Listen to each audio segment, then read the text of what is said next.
We're going to need to pay for the information. Yes, Mr. Mensa says he needs 100,000 credits before he's willing to speak openly. He also said that you already promised it to him, and that he won't be able to get out of the city without it. He'll give us the information once we have that, plus a few other things I'm certain we can get on our own. What? You can't even scrape together that kind of money? Your friend's not much of a journalist, eh, Turing? According to the statistics that I have found, it is unlikely that a journalist of any caliber less than the best would have that amount of liquid assets on hand. The pay for the profession just isn't that high, Aunt Melody. Oh, I see. I guess it's one of those jobs people do because they get free review merchandise, eh?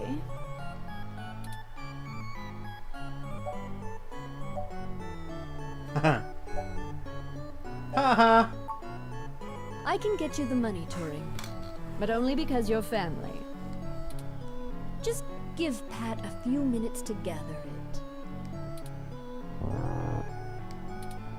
Yeah, just keep moving, you big brute. While we wait, is there anything else you want to grill me over? Might as well save us both another visit. Maybe Turing has something to ask. I do. It's a little personal, though. I'd understand if you didn't feel like answering. Just shoot, Turing. I can take it. Long ago, you lost your mother. I was wondering, how did you deal with it? Hayden's only been gone for a few days, and I already feel like my circuits are going to lock up for good. Oh, Turing, I'm not the right person to ask. I hated my mother. She's everything I thought wrong in the world, and when she was gone, I felt nothing but relief that I could start undoing the damage she did. Never mind the fact I had to watch her waste away from the cancer. Death was a blessing for us both. Besides, you'll find Hayden soon. Keep your chin up. Oh. Blast it! Enough with this subterfuge! We already know Hayden was killed. Oh, no. I won't be getting him back. I'm sorry, Turing. I still don't know what to tell you. I've lost people, but never anyone close enough to wound me. I don't know that I've ever had anyone close enough to do that. If you feel like talking about it, I'm willing to listen. Or make Pat do it anyway. Thank you. I don't know. Stick it out. Time heals all wounds. Or so they say. This too shall pass. It seems a little sad that you're all alone except for a bear. Being alone is easier, and Pat isn't such bad company. I mean, what do you want me to do? Cry about never having a husband, a few kids, and a white picket fence? I had a company to run, and my mother's legacy to fix. What's to say some spawn of mine wouldn't do the exact same thing to my flower, just the other way around?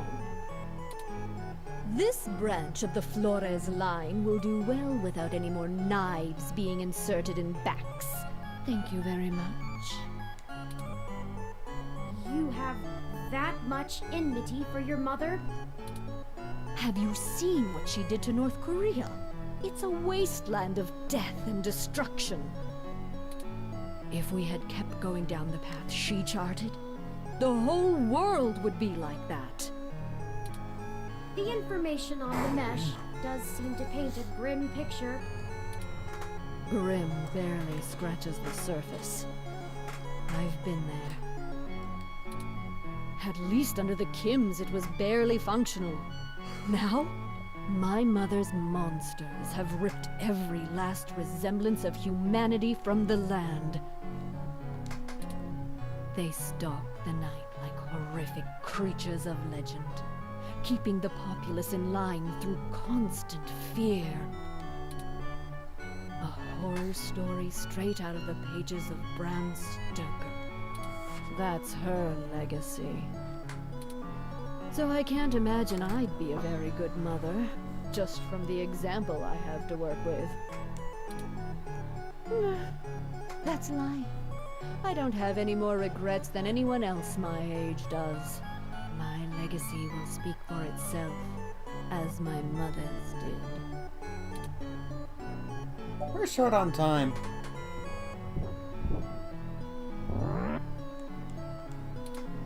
Oh, just in time then. Take the cash and get moving.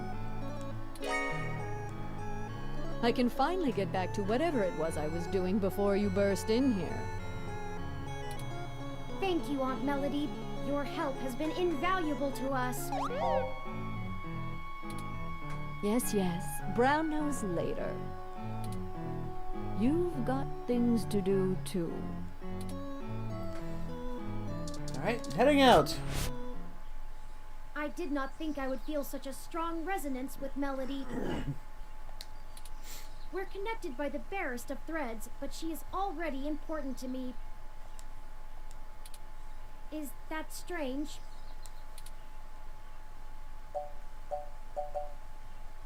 Maybe you're both lonely. Very possible. I guess there's nothing to do but run with it. Some gifts are too valuable to look at too closely, lest they vanish into thin air, and I already have a penchant for overanalyzing things. Let's get moving. Mr. Mensa will be waiting for us at Golden Gate Park. We have everything he requested, so we should head there directly.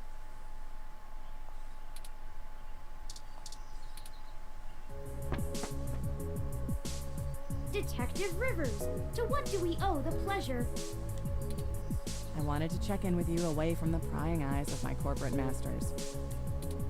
It wasn't too hard to track you down here.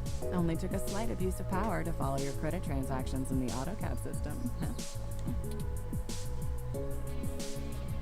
Were you able to find anything out? Not much. Listen, I've hit a dead end on the investigation again, and I could really use another lead from the two of you. I had been busy hunting down I'm not sure if I want to call him a soldier of fortune or an assassin for hire. Either way, I tracked this guy down to see if he might have been hired by Parallax to snatch Hayden, but he's got an ironclad alibi for the relevant period of time. That leaves me with nothing. Nada. Jack diddly shit. Do the two of you have anything to give me? Otherwise I'm back to hunting down the froyo-hating robot ghost in the park. At least my superiors would be ecstatic, considering how much they keep riding my ass about it. We're on thin leads ourselves, Detective Rivers. We have a meeting with someone from inside Parallax who might be able to give us answers, but he's unlikely to want to talk to the police. I just wish this... Never mind. Buck up, Turing. I wish this was easier too. But with detective work, sometimes it's not about being clever. It's just about being more dogged and relentless than whoever you're chasing. You two are my new deputies, right? So keep your nose to the ground and keep digging. I still have a few contacts I can hit up to try finding out a little more. You let me know if there's anything else I need to be going after. We will. Thanks, Lexi. Yeah, sure. Just get going. Don't forget, if you die, I'm gonna kick your ass.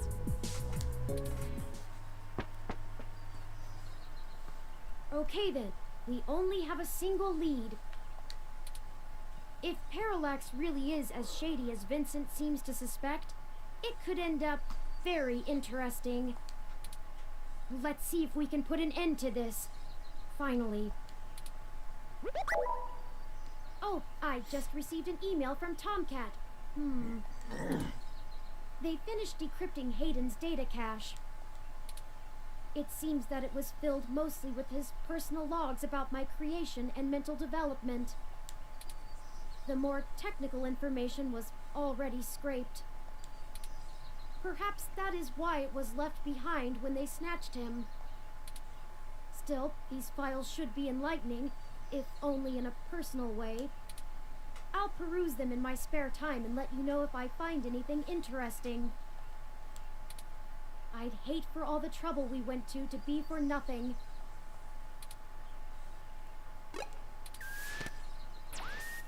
Whoops. That's not what I meant to do. Map. Let's go, GG. Hey, did you manage to get everything? We did. Here you go, Vincent.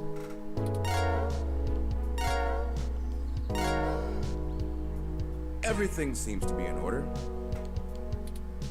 Here. Hayden's research added to items. This disk has all of Hayden's research notes, data collation algorithms, and probably lots on your creation, Turing. It should be everything myself and Melody agreed upon, until she added an amendment while you were out. Frankly, it's no skin off my back. Here. Parallax badge. Oh. It's my Parallax employee badge. It should allow you access to their networks in case there's anything I've missed. You'll want to use that sooner rather than later. I'm not wasting any time leaving, and Parallax is pretty fast to revoke security. There's no way Hayden's clearance still works. And with that, I'm going to get the hell out of this country. The credit should tide me over until the heat dies down and I liquefy my shares through some relays. What about the big project you mentioned earlier? Ah, I suppose I owe you that much. Buckle up. This could get heavy. Parallax is about to launch a new service they're calling Big Blue. At least, that's the project name. Who knows what the marketing guys will come up with for the public. They haven't named the project yet? They're not even announcing the launch. This shit is dead quiet. Let me explain why. It's a distributed intelligence. Like, okay, in every way that Hayden built Turing to be elegant, efficient, and human-like, Big Blue is ham-fisted, bloated, and sterile. So it's... They didn't pull Hayden into the project. He's smart, but he's immune to corporate politics. basically Skynet is what it is. That's what I'm getting out of this. As a result, Big Blue is far less elegant than anything Hayden would make. It lacks his artistry, and it's downright terrifying. It squats on the mesh like a spider and uses the spare processing power and memory from every ROM on the network to handle its intelligence processing. It doesn't have much personality, but it's very smart. Big Blue is going to be embedded directly into the network and then self-modified to apply even more efficient algorithms as it develops them in machine time. Look, if you access every ROM, then you have access to every human and every bit of their own personal data associated with them.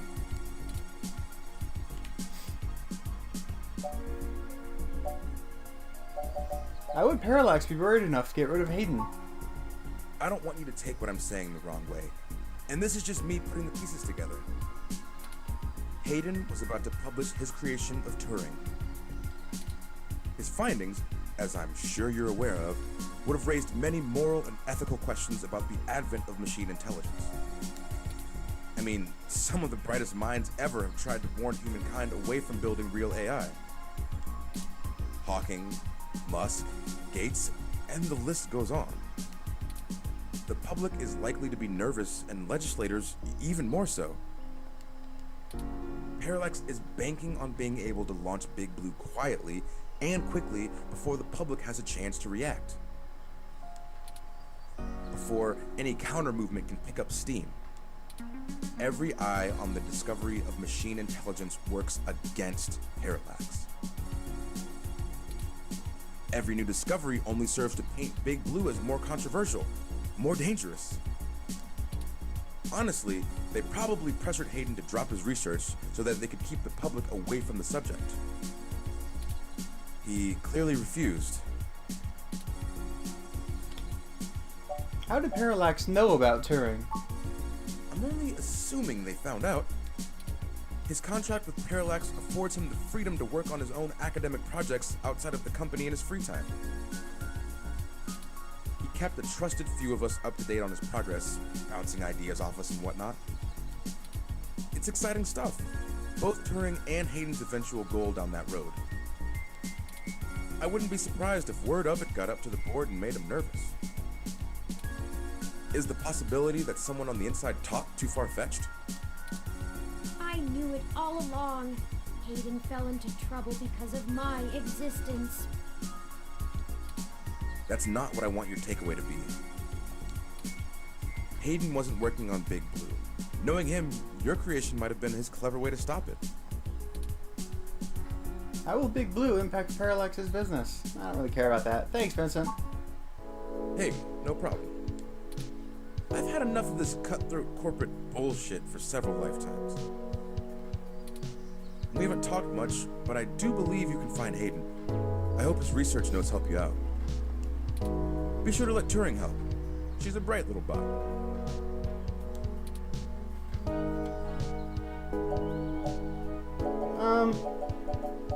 You called Turing a she?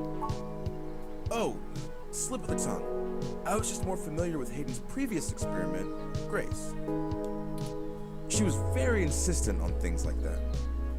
Hasn't that been mentioned before? I've been meaning to ask Turing since you asked me. How would you like to be addressed? Well, honestly, I don't think I've made my mind up yet. I'm still a very new being. I'm not even positive that gender as a human concept can be applied identically to machine, but I do enjoy the idea in abstract.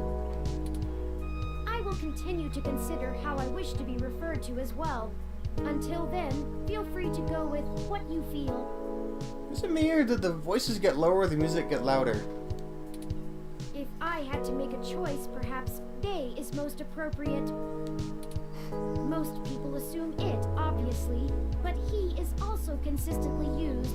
Perhaps it's because I'm blue?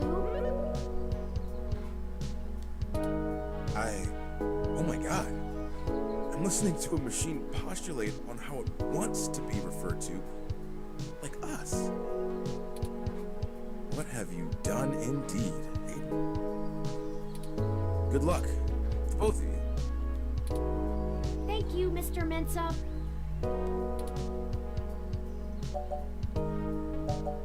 Be safe.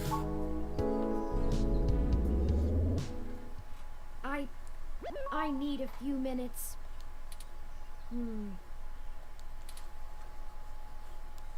How can I help? I've been going through some of Hayden's personal notes from the data cache Tomcat decrypted. Now that I'm starting to get to know Hayden better, the real Hayden as opposed to the Hayden he showed me, I'm finding that I like him less and less. For example, remember the earlier prototype Dr. Fairlight and Vincent mentioned? Her name was Grace, and Hayden shut her down for being... I'm not even sure what word to use. Too... likable? She was kind and bright, and did all she could to try to make people happy. She even decided that she was a girl, and that her favorite color was pink. Hayden thought she was being manipulative. He posited that he had made her personality algorithms too willing to make adaptations that would benefit her long-term survival, and that she was being congenial just to endear herself to him. That even her gender was a calculated attempt to make him like her more, But he was wrong. Dead wrong, in fact. I have a snapshot of her personality profiles here, and when I compare them to my own, I can see that she was just nice. I wish I could have met her. I think we would have learned from each other. Like I said, I'm not sure I even have a gender. Everyone refers to me as he once they meet me just for convenience, but it doesn't really matter to me at all. Is that a calculated attempt on my part to impress Hayden, not clinging to normativity? Or is it a product of his effort to curb any nascent similarities I had with Grace during my upbringing? I wish I could yell at him for being so arrogant, playing God in the crudest of ways. You can't choose to create consciousness and then take it away just like that. Even so, for all of that, I don't know. I still miss him. This all seems so inane, so senseless. They killed him because him building me would mess with a product launch? That's ridiculous. They took him away from me for such an insignificant reason. I just want him back. It's impossible, but it's what I want. I'd do anything. It's normal to feel like this, Turing. I'm aware of the Kubler-Ross model of grief. I think I'm somewhere between anger and bargaining. A testament to Hayden's craftsmanship. Thank you for your words. You're a better friend than I could have asked for. We have other pressing avenues of inquiry to make. Let's move on.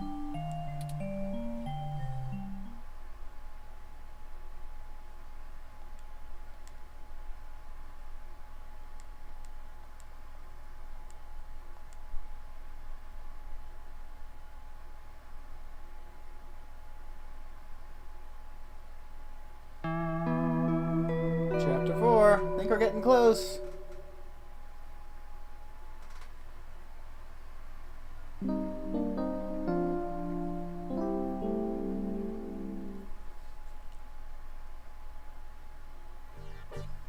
Okay, let's check out what is going on at KCOB now. Alright. Let's keep it the path we're on. Use plant. Feels very brittle and dry. Dead. Didn't he say he was supposed to have enough water by itself there? You were never gonna make it anyway, Wilty. There's a mug over there. Take a sip of the old, stale coffee. Letters F and K seem clear as day. It's also really gross. Running water might just make it worse. Alright. I think I'm going to call it here for the night. We got in quite a bit of progress. No, no! Oh!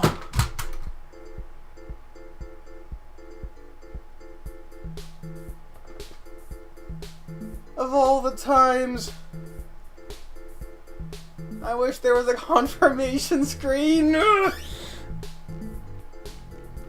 Freaking interface. Oh, that actually hurt. Oh, that hurts.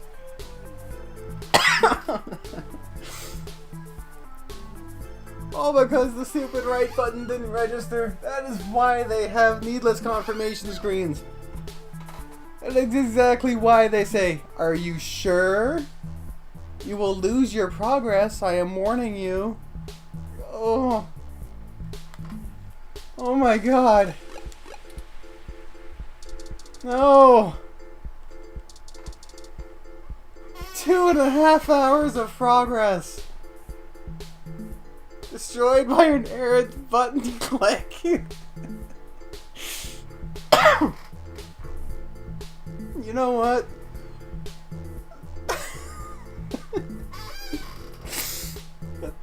I think I'm just gonna call that a failure on my part. I can't believe it's gonna end like this. Oh my god. Okay. This is a really good game though. I like this game. I like the voices, I like the characters, I like the writing. But god damn it, put in a decision confirmation screen or something. Oh.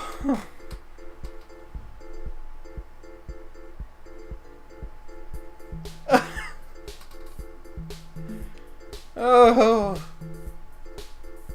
Oh. Okay. Well, I have managed to fail an adventure game where I'm not even sure you can die. So I suppose next time we will pick up with another game. God, it's absolutely unbelievable. That's monstrously evil. Okay. I'll talk to you guys next time. Later.